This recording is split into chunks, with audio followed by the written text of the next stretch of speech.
back to On the Middle East. Today we'll be talking about Turkey's dismal performance at the World Cup and what it says about the overall state of the country.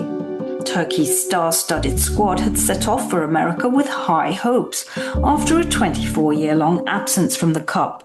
And the ruling Justice and Development Party fed expectations, including with a jingoistic video collage of the team that was widely criticized for mixing sports with politics.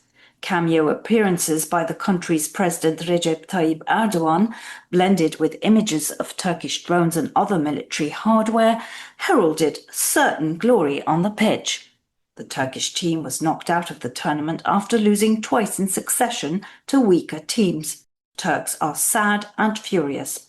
With me here to discuss the broader meaning of the fiasco is Selim Koru, a London-based analyst of Turkish affairs and the founder of Kulturkampf, one of the savviest Substack blogs on Turkey. So welcome to our program.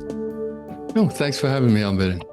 So you wrote this brilliant blog post called The Myth of National Rebirth Falsified in 90 Minutes. And you were referring, of course, to Turkey's humiliating performance at the World Cup, where they lost twice in succession and did not even manage to score a single goal.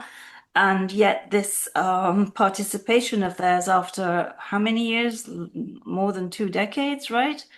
Yeah, I Was think being something like heralded. 24 years. Yeah, as the great, triumph of Turkey, the rebirth, and they were ostensibly going to win the cup or whatever. And you had this video that you describe produced by the ruling AKP. Anyway, but what really caught my attention was the following paragraph. You said that you may think that your humble blogger is off his rocker, but I think this is an event of real political significance. You said, when the historians write of the, quote, late Erdogan period, unquote, they may well cite our obliteration in the 2026 World Cup as a milestone in the demise of this regime. Can you please unpack that for us, Selim? Because it's a pretty bold statement. Yeah, sure. I think it feeds into the way I think about the Erdogan period on the larger scale, because Erdogan's now been governing and ruling the country for a quarter century, right? More or less. That's a long time. And at the beginning, he was able to resolve a lot of problems that the country had, right? He was at least able to move things, right? People will take issue with that, but at least he was able to move things, and the international environment as well was conducive to that. There was lots of easy money going around. It was a time for developmental countries to really shine. And then for at least the last decade or so, it's been autocracy, right? He has retreated into a large palace. He now pretty much rules the country as he wishes, controls the judiciary, controls the economy, pretty much everything in it, controls social life as well to a very significant extent. And there is this idea, I think, and this is very much an idea that's out in the world, not just in Turkey, that autocracy works, right? That these things might be morally objectionable, that goody-good liberals and leftists in different ways object to them on moral grounds, but that autocracy and sort of national sovereignty and the national will expressed in this very sort of through one man often, right, works very well. Well, that's certainly an idea that's being promoted by the US ambassador to Turkey, Tom Barrack, right? Very much so, yeah. And I think it's also an idea that the current administration in the United States takes ownership of as well. They seem to be, more and more openly engaged in that. Which, the United States is the big republic of the world, right? The big democracy in the world. And for it to have taken that position is very significant. But you see, in Turkey, we are at a much farther, a much more advanced stage of this process, where, I mean, as I said, it's a quarter century, right? It's a pretty long time, and people are expecting results. Right? The people who were sold this idea that um, the national will comes first, and the national will kind of magically um, takes care of real policy problems or real collective action problems, real economic problems, and kind of unleashes the energies of the nation in a way that's very recognizable, right? And I think that's what Erdogan was going for with uh, this particular sports event, right? That Turkey's back in the World Cup, and to his credit, he took a lot of risk in just aligning himself directly with the national team and saying, okay, I think they're going to win. And once they win, it will be a political victory for me, right? He doesn't seem to have thought through the potential downside of this. What if they lose, or what if they lose in a very bad way, right? What does that, which you they know, have. which they have now, Though they which do have another game tomorrow with the United States, which they won't change do. the outcome. They will still not be, making it any further. But anyway, But I think, I mean, my larger point is that people are now more and more in Turkey talking about how this, the idea they've been sold of the one man channeling the energies, restoring the sort of primal energies of the nation and bringing it back to the world stage. I don't think people buy that anymore. Uh, because they see that the economy isn't getting fixed. They see that daily life isn't getting better than from what it used to be. Um, they, I see people making these comparisons all the time of like what things were like back in the day, what things are like now. Um, so yeah, I think on that plane, the Erdogan people are in real trouble. they're in real trouble. But you say that, but nobody seems to believe that the people have much agency left, because look at what he's doing. He's steamrolled over the Kurds pretty much. He's I would say castrated them in some ways, because if anyone was willing to go out on the streets and demonstrate against Erdogan, you would think it might be the Kurds, because they're the Hmm. least risk averse, have the highest threshold for tolerance for pain. Yet now he's in talks with them. And of course, that helped him drive a wedge with the main opposition. And now he's basically dismembering the main opposition. We see that the judiciary is totally acting at his will and command. So do you think we'll have an election where, he could actually lose? Oh, no, not at this stage. To be clear, I'm not saying that Turkey's gonna turn into a leaf and that some sort of democratic government will be restored in some way. I don't know that, and I don't know if that's going to happen anytime soon. What I can say with greater certainty, I think, is that Erdogan's project isn't really succeeding the way he intended to, the way he promised people that it would, right? And that people are getting more and more bitter about it. Now, he is, as you point out, very good at, uh, he is, as you point out, very good at preventing any opposition from coming about. And he's very good at seeing people from far away, seeing political opponents from far away and taking action against them preemptively, decapitating the opposition over and over again. And I fully expect him to continue doing that. Why wouldn't he? There's no reason for him not to. But these things can be unpredictable. I don't know what's going to happen. But his natural political power is on the decline. I can't see that. Well, he's also getting older, but as things currently stand, as you pointed out, the international environment is very sort of lends itself to him operating in the way he does. We just heard President Trump rave about him yet again.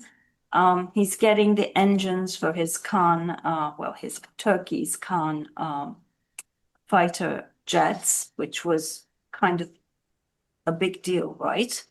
Uh, Trump said he was coming to NATO only because of Erdogan. Yeah. So, you know, And I don't doubt that. It yeah, sounds about right. you'd have to really like Erdogan to come to Ankara, at least for somebody like Trump. I don't think he'll be very charmed by Ankara. But, so what countervailing forces are there really? I mean, I'm sure the majority of the Iranian people are well aware that, their project hasn't worked, but, here we are. They're still in power and possibly even stronger than they were like a few months ago. So, we register this fact, but what does it mean in terms of change? Yeah, I mean, the Iran example is very depressing, isn't it? That um, a regime can be deeply unpopular, but at the same time, it can handle itself well in geopolitics and somehow come out on top and continue its rule. Um, I'm not saying that that's not going to happen in Turkey, right? But at the same time, the the public basis for that does seem to be weaker in Turkey.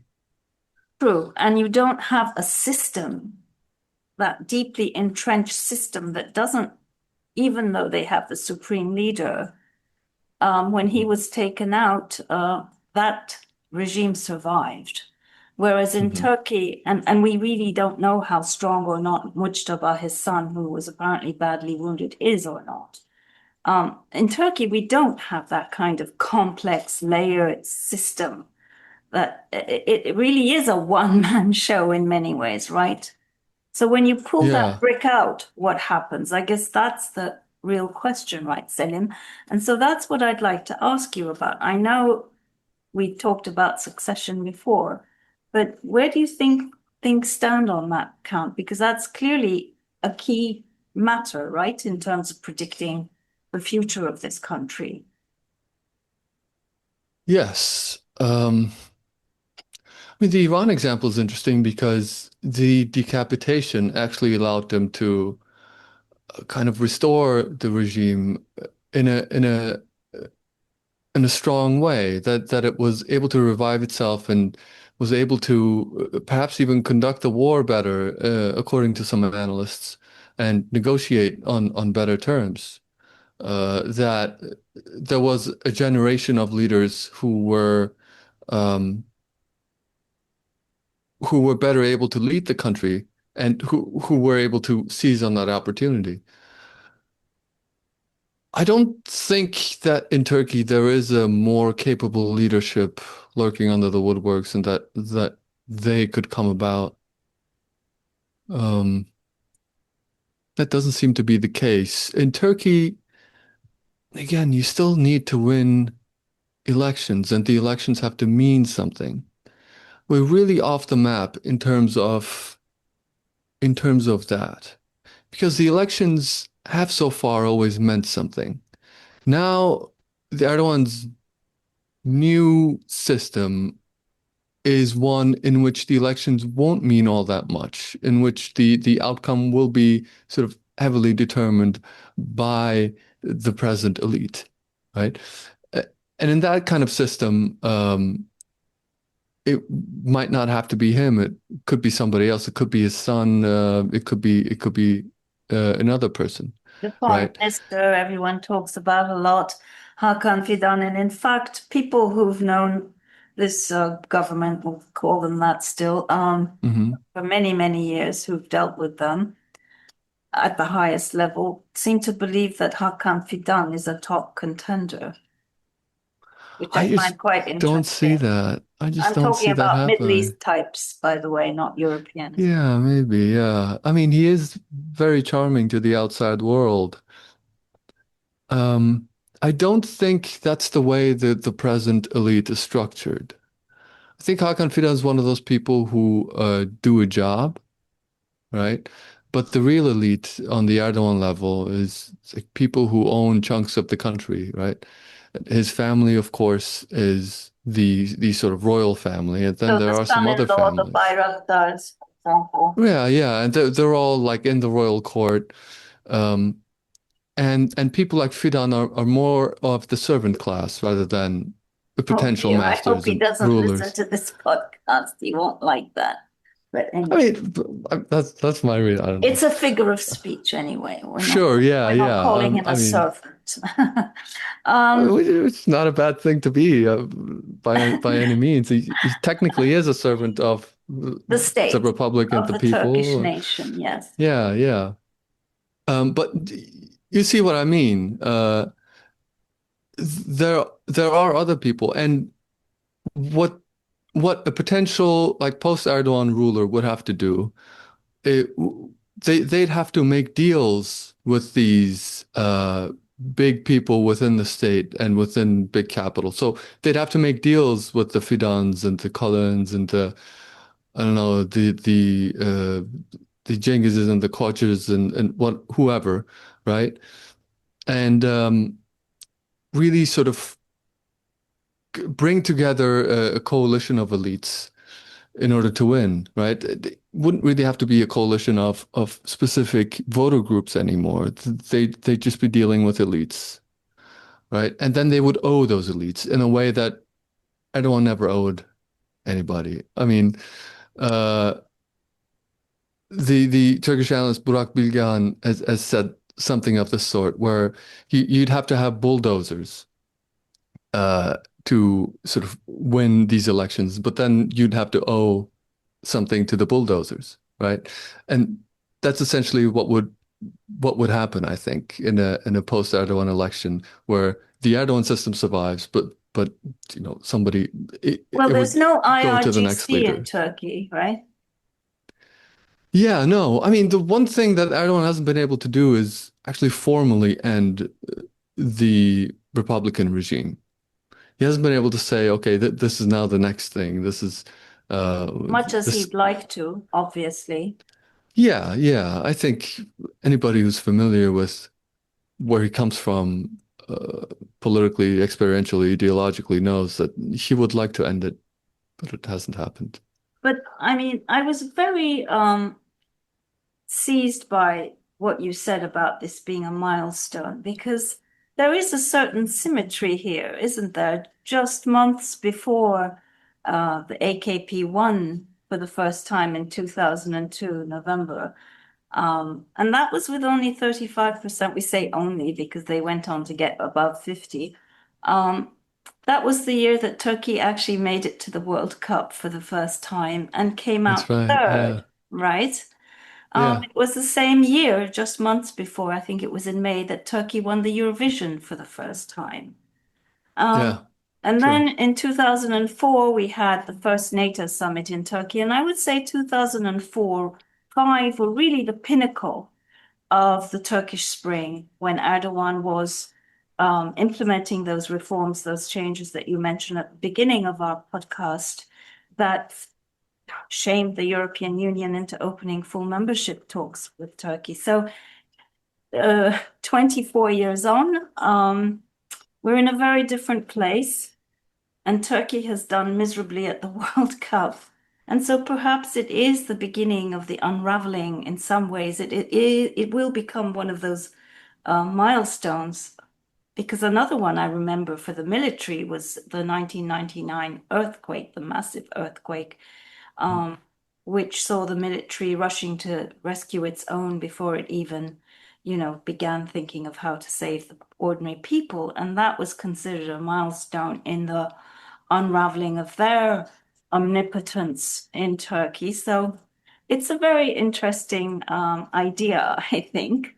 And we don't necessarily always have to have the answers, you and I, Selim, right, about what comes Mhm. next. But clearly things are cracking. I agree with you. Yeah, I mean, I'm a believer in these things, that there are events that elude quantification, right? That I wouldn't be able to explain it to an economist very well in a way that would, work for them. But I do think, I mean, that World Cup where Turkey participated and we got third place. I mean, every game was so electrifying. Oh, Every it was game, amazing. I it lost my was voice. I was in Paris watching right. those matches, and I was madly in love with İlhan Mansız, who was the big Yeah, scorer. that's And right. he has Crimean roots like my great grandfather. So I was even more excited. He's a really good looking guy still. And I mean, Um, these people like Elon Musk then became huge celebrities, right? That yeah, they yeah, they rode that for the rest of their lives, really, just as Erdogan kind of did, really, those years. The success of those years, the amount of emotional energy that it generated, uh, yeah. We were so is amazing. hopeful at that time and Yeah, yeah, supported Erdogan, definitely. right. Yeah. I Well, was maybe 14 years old, something like that. yeah, I won't say how old Uh, I was, but I wasn't 14, let's put it yeah, that way. Well, Selim, it's so damn hot in Europe. It's about 40 degrees in Paris, about the yeah. same in London, and I think we've expended all our energy here. I don't believe I can string together a coherent sentence beyond this if I've managed to thus far. So thank you very much for joining us here today. I highly recommend your blog post, Kulturkampf, to everybody. It's just brilliant. And Thank you. try and survive the heat wave, dear friend. Yeah. Thanks for having me. And this brings us to the end of our show. Let's hope Turkey manages to score a few when it faces off with the US team tomorrow. Thanks for tuning in. And for more in-depth reporting on Turkey and the Middle East, go to our website, www.al-monitor.com.